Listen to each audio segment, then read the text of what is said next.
దేవుడు అబ్రహాముతో తన స్వదేశాన్ని మరియు కుటుంబాన్ని విడిచిపెట్టినట్లయితే అతనిని ఆశీర్వదిస్తానని చెప్పాడు. ఆదికాండము 12:1-2.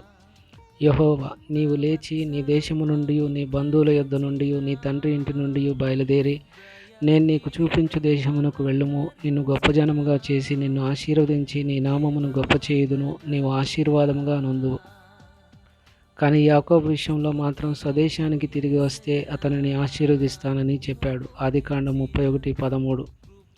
నీవెక్కడ స్తంభం మీద నూనె పోసితివో, ఎక్కడ నాకు మొక్కుబడి చేసితివో ఆ బేతేలు దేవుడను నేనే. ఇప్పుడు నీవు లేచి ఈ దేశములో నుండి బయలుదేరి నీవు పుట్టిన దేశమునకు తిరిగి వెళ్ళుమని నాతో చెప్పాను.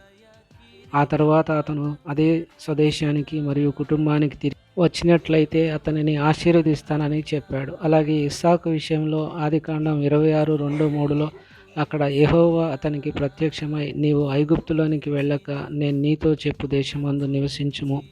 ఈ దేశమందు పరవాసివై ఉండుము. నేను నీకు తోడై ఉండి నేను ఆశీర్వదించెను అనెను. యోసేపు విషయానికి వస్తే ఆదికాండం 46:3 ఆయన, నేనే దేవుడను, నీ తండ్రి దేవుడను. ఐగుప్తునకు వెళ్ళుటకు భయపడకము, అక్కడ నిన్ను గొప్ప జనముగా చేసేదను అని చెప్పాను. దేవుని వద్ద ప్రామాణిక ఆపరేటింగ్ విధానాల మాన్యువల్ ఏదీ లేదు.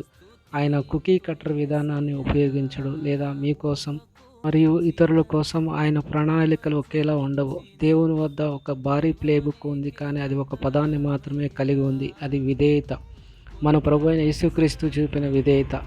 రోమీయులకు రాసిన పత్రిక 5:19. ఏలయనగా ఒక మనుష్యుని అవిధేయత వలన అనేకులు పాపులు ఎలాగుగా చేయబడుతురో, అలాగే ఒకని విధేయత వలన అనేకులు నీతిమంతులుగా చేయబడుదురు. ఎఫెసీయులకు రాసిన పత్రిక 1:3. మన ప్రభువైన యేసుక్రీస్తు యొక్క తండ్రియగు దేవుడు స్తుతింపబడును గాక. ఆయన క్రీస్తునందు పరలోక విషయములలో ఆత్మ సంబంధమైన ప్రతి ఆశీర్వాదమును మనకు అనుగ్రహించెను.